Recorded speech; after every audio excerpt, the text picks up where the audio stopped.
Good morning. Today we shall get started with the topic which is called ether. That is a part of the section alcohol, phenols and ether. Independently part है वैसे तो, लेकिन chapter में एक साथ included करके रखते हैं ना। तो आज हम लोग जिस पर गप्पे मारेंगे उसका नाम है ईथर्स। मैं कोशिश करता हूँ कि मेथड्स ऑफ प्रिपरेशन जो है इसके कंप्लीट हो जाए।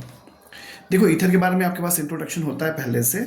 अगर आप एलिफेटिक की बात करोगे तो ROR, इसको हम सिमेट्रिकल ईथर कहते हैं। दोनों अल्काइल ग्रुप एक जैसे होते हैं। और अगर आप कहते हो ROR' तो ये दोनों अल्काइल ग्रुप अलग अलग किस्म के होते हैं।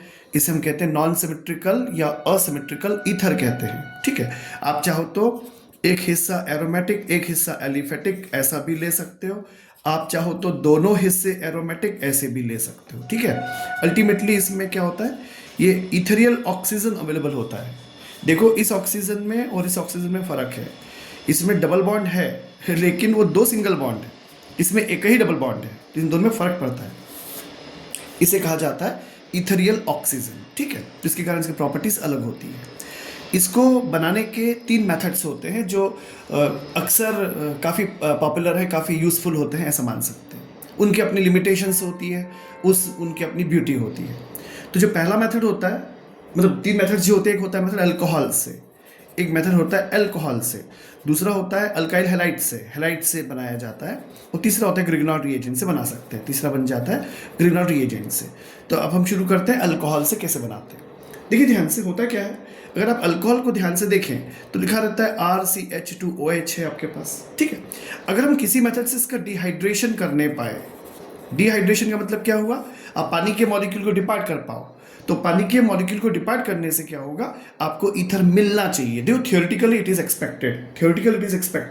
ये हम सिंपल से कह सकते हैं कि अगर हम किसी प्रोटोनिक एसिड की प्रेजेंस में, प्रोटोनिक एसिड का मतलब क्या हुआ, जैसे सल्फ्यूरिक एसिड होता है, H3PO4 होता है, तो इनकी प्रेजेंस में अगर आप ऑफकोर्स अल्कोहल का रिएक्शन करते हो तो डेफिनेटली क्या होता है कि पानी का मॉलिक्यूल डिपार्ट हो जाता है और ईथर मिल जाते हैं। ठीक है कि नहीं। और आमतौर पर इसके लिए जो टेम्परेचर प्रपोज्ड होता है H2SO4 के लिए, वो होता है 433 से लेकर के 443 केल्विन, 10 डिग्री का एक रेंज चलता है। तो इसे हमको मिल जाता है एथेन, हमेशा मानते हैं। ये थ्योरेटिकली हमेशा मानते हैं, पर इसमें एक इंपॉर्टेंट कंसेप्ट है, और इंपॉर्टेंट फीचर क्या है उसे थोड़ा सा आगे समझेंगे। थोड़ा सा वो टेक्निकल है, टेक्निकल इन द सेंस कि कुछ मैकेनिज्म से रिलेटेड कुछ कंसेप्ट है, समझते हैं। देखो, होता क्या है, अगर हम CH3CH2OH ले लेते हैं, मैं ऊपर लिख रहा हूं कॉन्सेंट्रेटेड सल्फ्यूरिक एसिड लिखा, एक्सिस में लिखा, ध्यान से देखिएगा इस बात को, एक्सिस में लिया, सल्फ्यूरिक एसिड आपने एक्सिस में लिया, और टेम्परेचर आपने कहा जैसे 433 से 443 केल्विन कहा। उस केस में आपको अल्कीन्स मिलते हैं। हम तो बनाने चले थे ईथर, यहां मिला अल्कीन और प्लस H2O बाहर हो गया, क्योंकि यहां इस कार्बन से H, इस कार्बन से OH चला जाता है तो अल्कीन मिल जाते हैं। अगर हम ध्यान से देखें, CH3CH2OH लिखें और फिर CH3CH2OH लिखें, यानी ये अब एक्सेस में हो गया, और ये जो होगा वो लिमिटेड ले लिया आपने, कॉन्सेंट्रेटेड सल्फ्यूरिक एसिड जो है लिमिटेड ले लिया। टेम्परेचर इस बार ध्यान रखना है 413 केल्विन है, कम टेम्परेचर है, ये एक्सिस में टेम्परेचर कम, उसमें क्या होगा, ये पानी का मॉलिक्यूल डिपार्ट हो जाएगा और आपको यहाँ पे मिल पाएगा, मैं लिख दूं ऐसे ETOET। समझते हैं इस बात को, ये एथाइल लिखा हुआ है, अरे CH3CH2 को ET बोलेंगे ना, ME बोलते हैं मिथाइल को, तो ये हो गया ETOET। व्हाट इज दिस, ये हो गया ether. Am I clear to you. तो एक्सपेक्ट कि तुम्हें समझ में आया होगा कि हम कैसे एथॉक्सी एथेन बना सकते हैं। इसकी जो मैकेनिज्म है उससे आप पहले से वाकिफ हैं। मैकेनिज्म में जो स्टेप्स होते हैं वो भी सिंपल सी कहानी है। पहला स्टेप स्टार्ट होता है प्रोटोनेशन से। देखो, प्रोटोनिक एसिड अवेलेबल होता है तो प्रोटॉन से शुरुआत होती है। होती कहानी ऐसी है, CH3CH2OH आपके पास अवेलेबल है, I expect you got it. Proton क्या इस पर अटैक होता है, इसे बोलते हैं प्रोटोनेशन। ये प्रोसेस रिवर्सिबल होती है। होगा क्या, CH3CH2 और ये O, देखो ध्यान से, एक H इस पर लगा हुआ है, ये लोन पेयर ले लेगा ये H और इस पर हो जाएगा पॉजिटिव। M I clear. इसे हम बोलते हैं प्रोटोनेटेड अल्कोहल। ये क्या है, प्रोटोनेटेड एथेनॉल है, डेफिनेटली प्रोटोनेटेड एथेनॉल है। इसी को बोला जाता है ऑक्सोनियम आयन। ध्यान रहे, इसे कहते हैं ऑक्सोनियम, और आयन क्या है, इसको ऑक्सोनियम सॉल्ट बोलते हैं। आयनिक कंडीशन में है जरूर, लेकिन हम इसे बोलते हैं ऑक्सोनियम सॉल्ट। ठीक है, अच्छा, अब जैसे ये स्टेप 1 हो जाता है, तो स्टेप 1 किसका, प्रोटोनेशन का। स्टेप 2 होता है न्यूक्लियोफिलिक अटैक का, न्यूक्लियोफिलिक अटैक का। Am I clear? किससे कौन करता है? Unprotonated alcohol, unprotonated alcohol attack करता है इसके ऊपर, ऑक्सीनियम सॉल्ट पर। यानी क्या आप कह सकते हो CH3 CH2 ये O है, डॉट डॉट है, प्लस है, ये H है, ये H है, इस पर अटैक करता है। अनप्रोटोनेटेड CH3 CH2 OH का अटैक होता है। Am I clear? जब ये अटैक होता है ध्यान से सुनिएगा, इस केस में SN2 मैकेनिज्म फॉलो होती है और ये स्लो होता है। और आपको बहुत अच्छे से पता होगा कि अगर कोई रिएक्शन स्लो होता है तब हम उसे बोलते हैं रेट डिटर्मिनिंग स्टेप। तो ये इसका रेट डिटर्मिनिंग स्टेप होता है। और इस केस में क्या होता है, ये जो इलेक्ट्रॉन के पेयर शिफ्ट हो जाता है और इस H2O का यहाँ से जाना होता है। डेफिनेटली अगले केस में क्या बनता है, CH3 CH2O dot dot plus, ध्यान से देखिएगा, और यहाँ पे क्या हो जाएगा, यहाँ जाएगा CH2 CH3 यहाँ से, और ये आपको यहाँ मिलेगा H, और यहाँ बाहर निकल जाएगा H2O। Am I clear? इस तरह से आपके पास एक डेरिवेटिव बनता है। इसे क्या बोलते हैं? इसे बोला जाता है प्रोटोनेटेड एथॉक्सी एथेन। इसे बोला जाता है protonated ethoxy ethane. Am I clear? आगे चलते हैं थोड़ा सा। अब क्या होता है ये, अच्छा ध्यान रखना, जैसे मैंने आपसे कहा ये स्टेप स्लो होता है, इसलिए इसे रेट डिटर्मिनिंग स्टेप भी कहते हैं। आगे चलते हैं, आगे की कहानी ऐसी, लास्ट स्टेप में लॉस ऑफ प्रोटॉन होता है। भाई पहला स्टेप प्रोटोनेशन, अगला स्टेप अनप्रोटोनेटेड अल्कोहल का न्यूक्लियोफिलिक अटैक, और तीसरा केस में loss of proton from the ethoxy ethane. जो आपने बनाया ना अभी, एथॉक्सी एथेन बनाया, उससे लॉस करना है। मतलब क्या बनेगा, लिखते हैं इसको, CH3 लिखा, CH2 लिखा, O लिखा, डॉट डॉट लिखा, प्लस लिखा। यहाँ ऊपर कौन है, CH2 CH3 है, नीचे कौन है, H है। अब इसके ऊपर फिर से अटैक किसका होगा, उसी प्रोटॉन सॉरी HOCH2 CH3, इसी का अटैक होगा। अरे CH3 CH2H का अटैक होगा ना इस पर, अल्कोहल का, एथेनॉल का। इस रिएक्शन को फिर से हम कहेंगे फास्ट रिएक्शन होती है भाई। और इस रिएक्शन में क्या होता है, ऑफ कोर्स इस पे जो ये इस पे झगड़े की जो ये होता है ऑक्सीजन, तो इस पे बच जाएगा, और अल्टीमेटली क्या होगा, CH3 CH2O CH2 CH3, समझ रहे हैं, CH3 CH2O CH2 CH3, और अल्टीमेटली प्लस क्या होगा, CH3 CH2O डॉट डॉट, फिर प्लस, और ये H और ये H, ये क्या बाहर हो जाएगा, प्रोटोनेटेड एथेनॉल। समझिए इस बात को, यानी आपको यहाँ मिल चुका है क्या, ईथर, और आपको फिर से मिल गया ऐसा बाय प्रोडक्ट क्या मिल गया है, प्रोटोनेटेड एथेनॉल मिल गया। और जैसे मैंने आपसे कहा ये स्टेप फास्ट होता है, इसलिए रिएक्शन की मैकेनिज्म पर इसका असर नहीं चलता, नहीं पड़ता। ठीक है, ये सिंपल सी कहानी है। और अगर आप इसको रफली कहो, इसी पूरी कहानी को आप रफली कहो, तो आप ऐसा कहते हो कि आपके पास ROH अवेलेबल होता है ना, ये एक R और मैं OH को ऐसे लिख दूँ तो अच्छा रहेगा, HO ऐसा लिख दिया, और आपके हिसाब से ऐसा हो जाएगा कि भाई ये इसमें से बाहर हो जाएगा, और अल्टीमेटली ऊपर लिख देते हैं आप कॉन्सेंट्रेटेड सल्फ्यूरिक एसिड H2SO4, और टेम्परेचर 413 केल्विन। ध्यान रखना 434 वाला है वो, उसमें अल्कीन्स बनते हैं, टेम्परेचर हाई नहीं, उस समय अल्कोहल जो है कम होता है, और H2SO4 ज़्यादा होता है, उसमें बनते हैं एल्कीन। और जब अल्कोहल ज़्यादा होता है और सल्फ्यूरिक एसिड जो है लिमिटेड होता है और टेम्परेचर कम होता है, उस केस में बनते हैं क्या, ईथर, यानी आप कह सकते हो ROR बन जाएगा, और ये प्रोसेस कहलाती है ऑफ कोर्स आप H2 को डिपार्ट कर रहे हो, मतलब डिहाइड्रेशन की। देखो एक बात बोलना और ज़रूरी है, ये मेथड बिल्कुल भी अच्छी नहीं है। अब थोड़ा सा इसके टेक्निकल पॉइंट्स आते हैं जो मैंने शुरुआत में कहने की कोशिश की। हम ऐसा लिख सकते हैं कि जो यील्ड होता है इसका ईथर का, वो डिपेंड करता है कि व्हाट काइंड ऑफ अल्कोहल आपने लिया है। 1 डिग्री है, 2 डिग्री, 3 डिग्री। अब यहाँ पे कुछ परेशानी आएगी, सुनिएगा ध्यान से। जब आप 1 डिग्री अल्कोहल लेते हो, तो 1 डिग्री अल्कोहल के आप जब 413 केल्विन पर 1 डिग्री अल्कोहल लिया आपने, 413 केल्विन पर आपने इसका डिहाइड्रेशन किया, तो आप ऐसा एक्सपेक्ट करते हो कि आपको हमेशा ईथर मिलेगा। ये बोलना बहुत ज़रूरी है, ईथर तो मिलेगा, इसके साथ साथ आपको कुछ छोटे से अमाउंट में अल्कीन भी मिलेगी ही अल्कीन, यानी आपको ROR पूरी तरह से नहीं मिलेगा, आपको अल्कीन मिलेगी। ध्यान दीजिए, ये SN2 मैकेनिज्म है।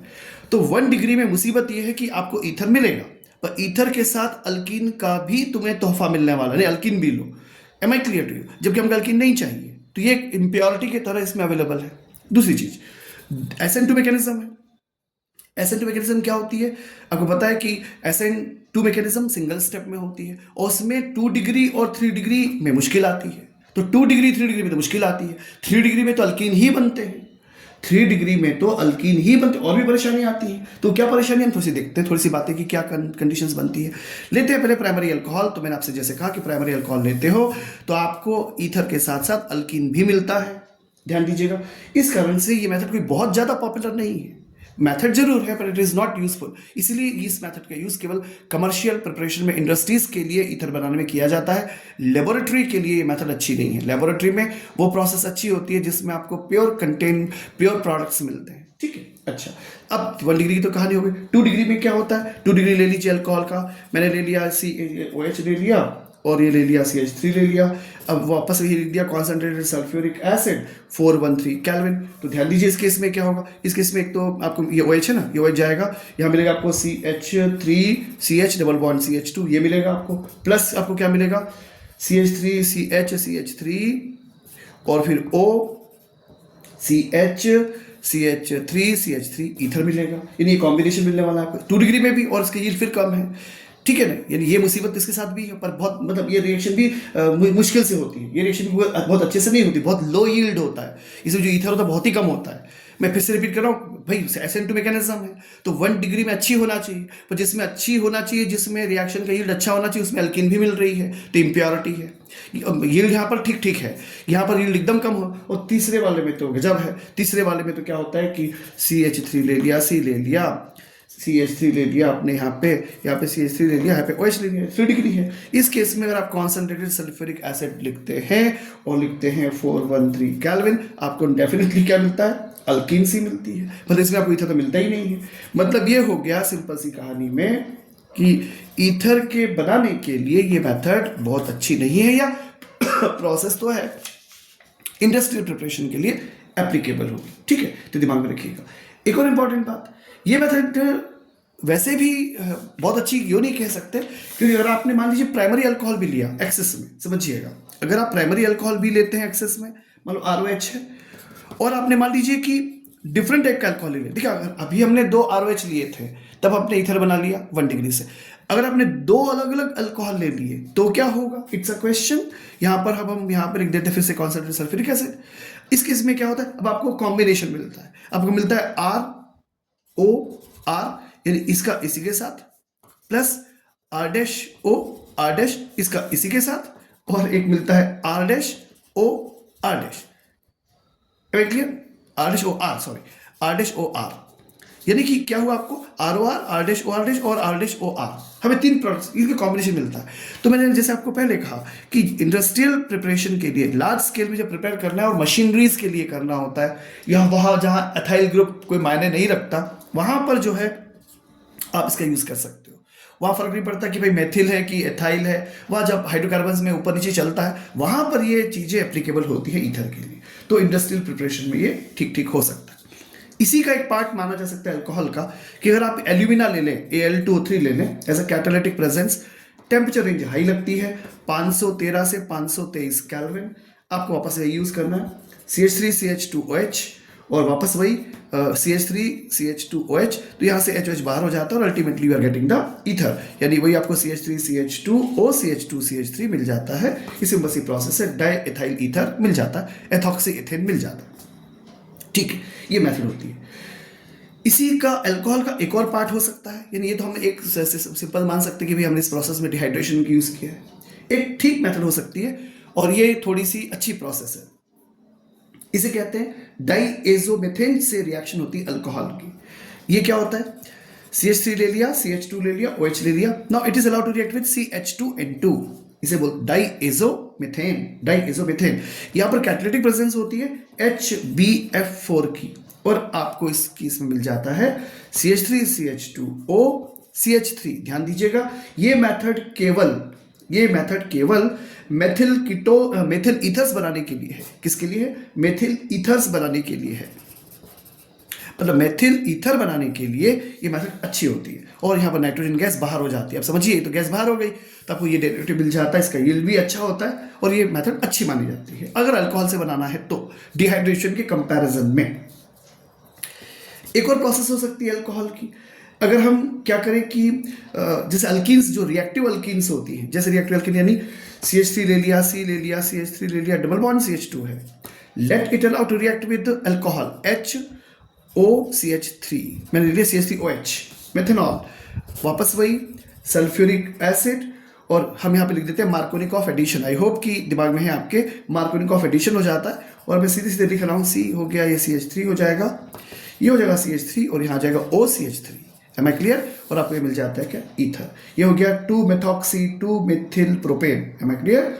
इसी को बोला जाता है butyl methyl ether, butyl methyl ether. Am I clear? ये सिंपल सी टर्सरी है, ध्यान रखना, टर्सरी ब्यूटाइल मिथाइल ईथर होता है।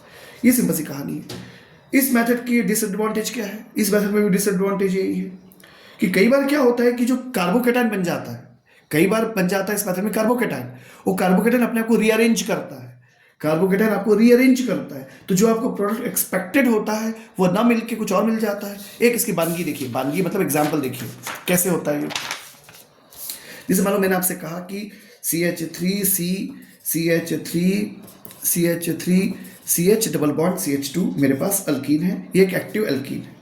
इसका रिएक्शन आपने किया किसके साथ में? एथेनॉल C2H5OH के साथ। तो ध्यान से देखिए, वही सल्फ्यूरिक एसिड की प्रेजेंस है, ठीक है।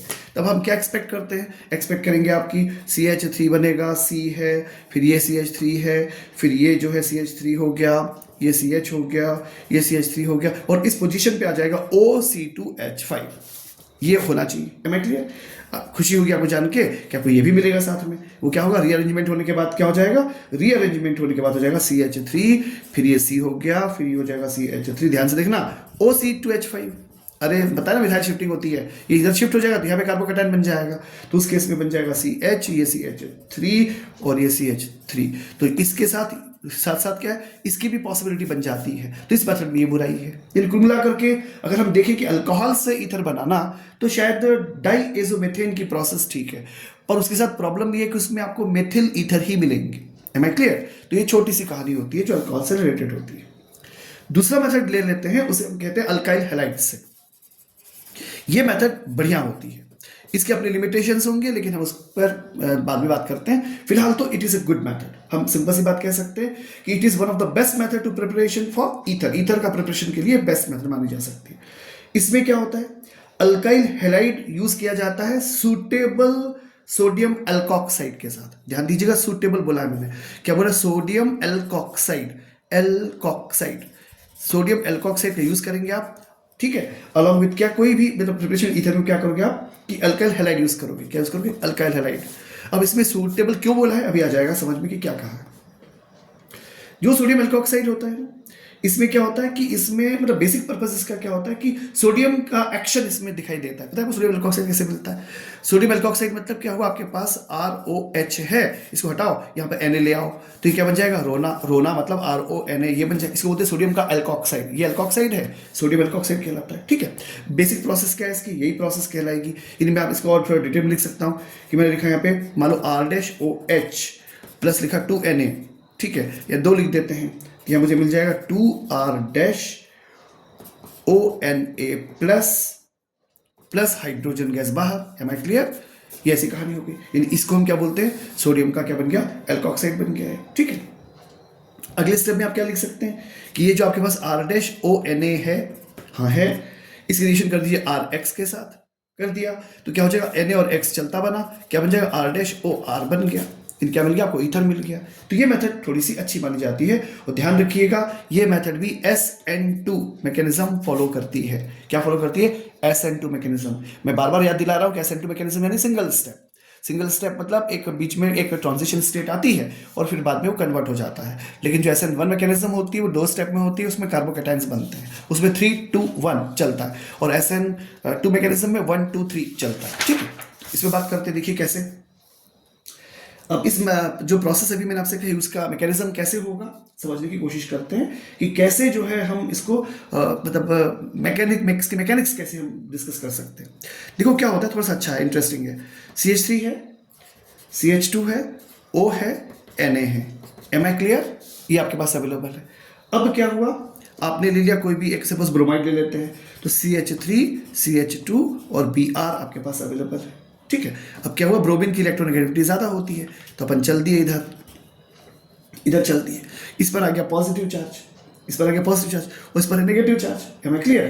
तो इस ऑक्सीजन का इस पॉजिटिव पे अटैक हो गया। Am I clear? ये कहानी कैसे होती है? ये होती है कहानी अप्रॉक्सीमेटली 330 केल्विन पर, और जैसे मैंने आपसे पहले कहा ये SN2 मैकेनिज्म को फॉलो करता है। अब किससे क्या बन गया देखो, CH3 CH2 O CH2 CH3 plus Na plus और Br माइनस, ऐसे लिख सकते हो, नहीं तो मत लिखो तो NaBr लिख दो, तो ऐसे बन गया। अच्छा एक काम करते हैं, ध्यान से देखना, ये सोडियम का एथॉक्साइड है ये। अच्छा अब देखो ध्यान से, सपोज ऐसा किया जाए CH3C CH3 और यहाँ ले लिया जाए CH3 और यहाँ ले लिया जाए ONA, कुछ समझ में आया आपको क्या हुआ? ये हो गया 3 degree alkoxide, this is 3 degree alkoxide, let it allow to react with, suppose मैंने लिख दिया CH3Br, ठीक है, आप इसको हीट किया, SN2 की कॉन्सेप्ट हो गया। आप इस केस में वापस वही बात है, ये Na और ये Br चला जाएगा, क्या बनेगा? CH3 बनेगा, C बनेगा, CH3 बनेगा, CH3 बनेगा, OCH3 बनेगा। Am I clear? ये बन जाएगा, ये क्या बन गया? ये टर्सरी ब्यूटाइल मिथाइल ईथर बन गया।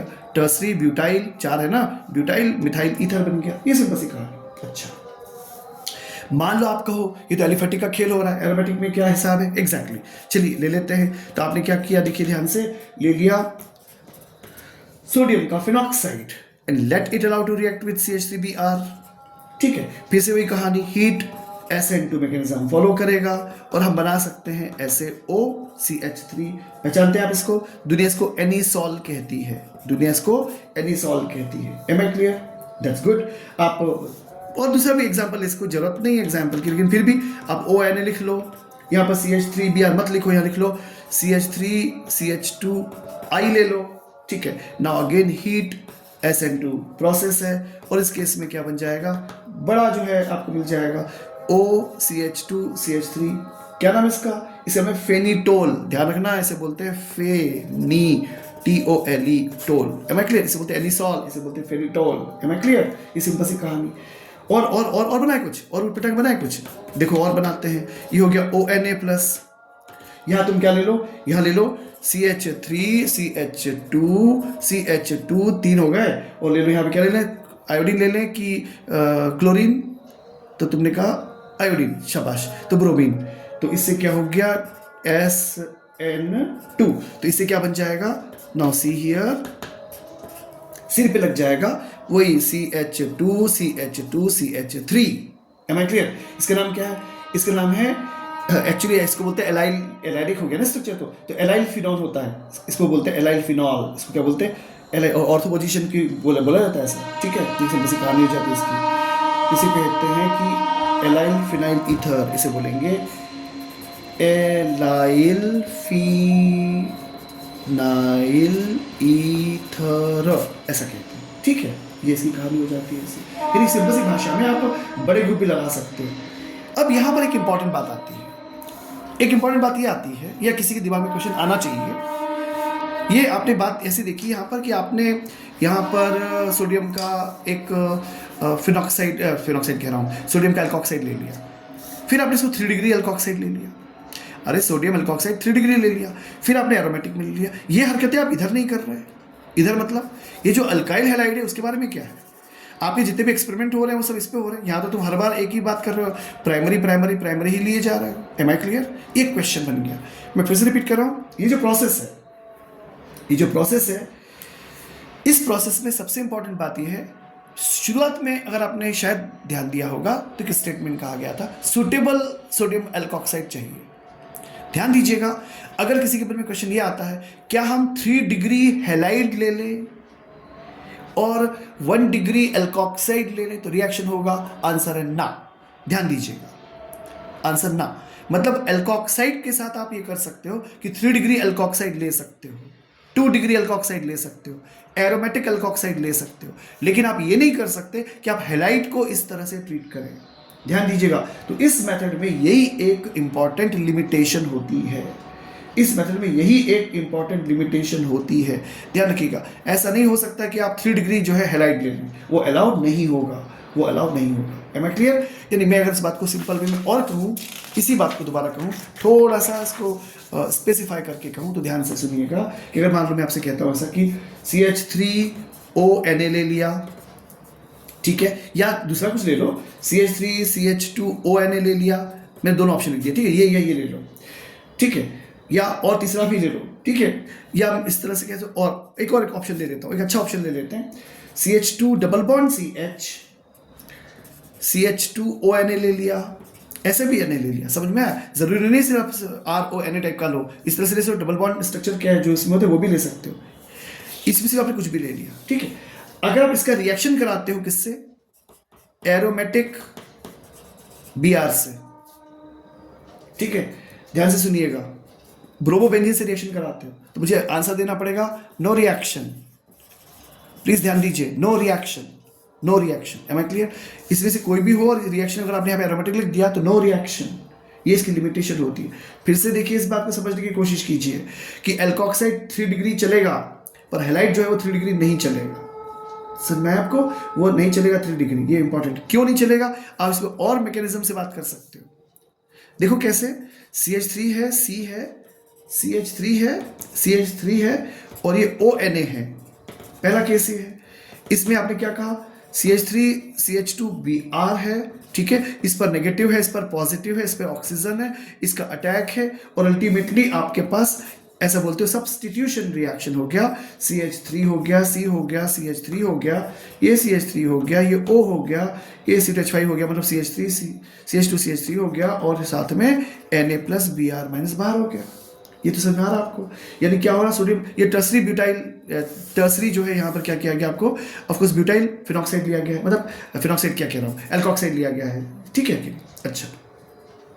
अगर आप ऐसा सोचो, अब ध्यान से देखना कि इस मैंने कहा यहाँ पे जान लिख रहा हूँ CH2H, यहाँ लिखा C, यहाँ लिखा Br, यहाँ लिखा CH3 और यहाँ लिख दिया CH3। Let it allow to react with से कुछ भी ले लेते हैं, Na प्लस और OC2H5, सोडियम मेथॉक्साइड ले लिया।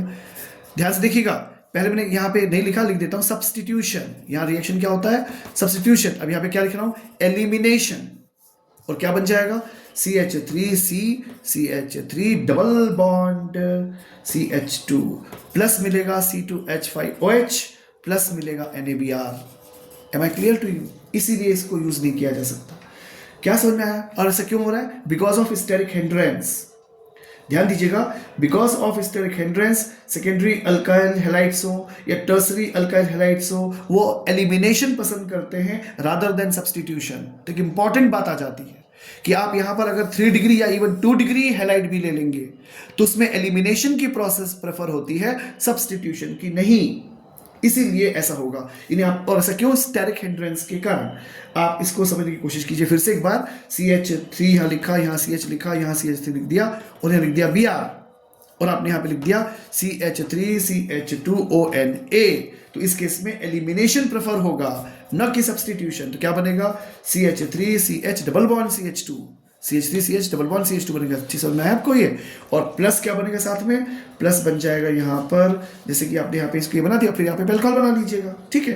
यहाँ पे क्या बन जाएगा एक, और ईथर बहुत कम मिलेगा, ये बने ईथर क्या, अल्कोहल क्या, CH3 CH, ये बन जाएगा CH3, यहाँ बन जाएगा OC2H5, ये बन ईथर बन जाएगा इतना सा, ठीक है। ये सिंपल सी कहानी। तो कहने का मतलब इतना सा कि जब आप अल्कोक्साइड लेते हो तो आपको ध्यान देना पड़ता है कि वो 3 डिग्री अलाउ है, 2 डिग्री अलाउ है, पर हैलाइड जो होगा वो डेफिनेटली 1 डिग्री लेना पड़ेगा। आप एरोमेटिक भी नहीं ले सकते, आप एरोमेटिक भी नहीं ले सकते, ठीक है, ये दिमाग में रखिएगा। एक और छोटी सी बात देखते हैं, इसी से रिलेटेड एक और कहानी सुनते हैं। वो कहानी कुछ ऐसी, मान लीजिए आपने ऐसा कहा, से यू आर आस्किंग, एक क्वेश्चन है, क्योंकि बहुत सारे क्वेश्चंस बन सकते हैं ना, क्वेश्चंस की कोई कमी नहीं। इनफैक्ट ये मान लो ONA है, आपने ले लिया सोडियम का फिनॉक्साइड, और मान लो तुम इसकी रिएक्शन कराओ ब्रोमोबेंजीन से या क्लोरोबेंजीन से, जो लेना लो। सपोज आपने कहा कि ब्रोमोबेंजीन से, आपने कहा इसको हीट कर दिया, अच्छा किया, तो आपको क्या लगता है, आमतौर पे आप क्या एक्सपेक्ट करते हो? आप शायद ये एक्सपेक्ट करते होंगे कि यहाँ पे क्या बन जाएगा, ये O plus NaBr, diphenyl ether नहीं बनेगा। ध्यान दीजिएगा, ये नहीं बना सकते आप ऐसे, ये मेथड इसके लिए नहीं है, मतलब ये मेथड से आप यूज नहीं कर सकते। Am I clear? इसलिए मुझे आपको एक्सप्लेन करना पड़ा एक कथा। इसको क्या कहते हैं, विलियमसन सिंथेसिस कहते हैं। इस मेथड को कहते हैं विलियमसन सिंथेसिस प्रोसेस, इसे कहते हैं Williamson synthesis process, ether synthesis process. Am I clear? ये कहानी है। एक छोटा सा रिएक्शन देखते हैं और जिससे कंप्लीट ही हो जाएगा ये। मान लो मैंने आपसे कहा कि मेरे पास अल्काइल हैलाइड में है CH3 CH2 और Br, ठीक है, CH3 CH2 Br, ये सिंपल सी reaction. Let it allow to react with silver का ऑक्साइड, हीट कर दीजिए इसको, तो क्या हो जाएगा, AgBr बाहर हो जाएगा, AgBr बाहर हो जाएगा, क्या बन जाएगा, CH3 CH2O CH2 CH3। M I clear? AgBr बाहर हो जाएगा। तो ऐसा बिल्कुल पॉसिबल है, ईथर ऐसे बनाया जा सकता है, ठीक है, अल्काइल हैलाइड से। और एक और लास्ट में जो रिएक्शन आती है वो ग्रिग्नॉड रिएजेंट से। उसमें क्या होता है, उसमें आपको उसमें स्पेसिफिकेशन है, आपके पास होना चाहिए CH3O CH2Cl, समझिएगा। यानी ये क्या होता है, थोड़ा सा मैं बाद में कहता हूँ कि अल्फा अल्फा कुछ बाद में बोलता हूँ मैंने भी जैसे लिख दिया, प्लस लिख दिया मैंने यहाँ पर, सपोज CH3 MgI, ठीक है, और लिखा ड्राई ईथर, तो क्या बन जाएगा, CH3O CH2 CH2 CH3 और प्लस क्या हो जाएगा, वही MgClI। क्या इस कहानी का क्या मतलब निकला, ईथर तो बन गया, क्या कहानी का मतलब निकला, हायर ऑर्डर ईथर बनाने के लिए हम क्या करते हैं, लोअर अल्फा हेलो ईथर को रिएक्ट करते हैं सुटेबल ग्रिग्नॉड रिएजेंट से। फिर से सुनिए, हायर ऑर्डर ईथर बनाने के लिए हम लोअर अल्फा हेलो ईथर को रिएक्ट करते हैं सुटेबल ग्रिग्नॉड रिएजेंट से, तो आपको हायर ऑर्डर ईथर मिल जाते हैं।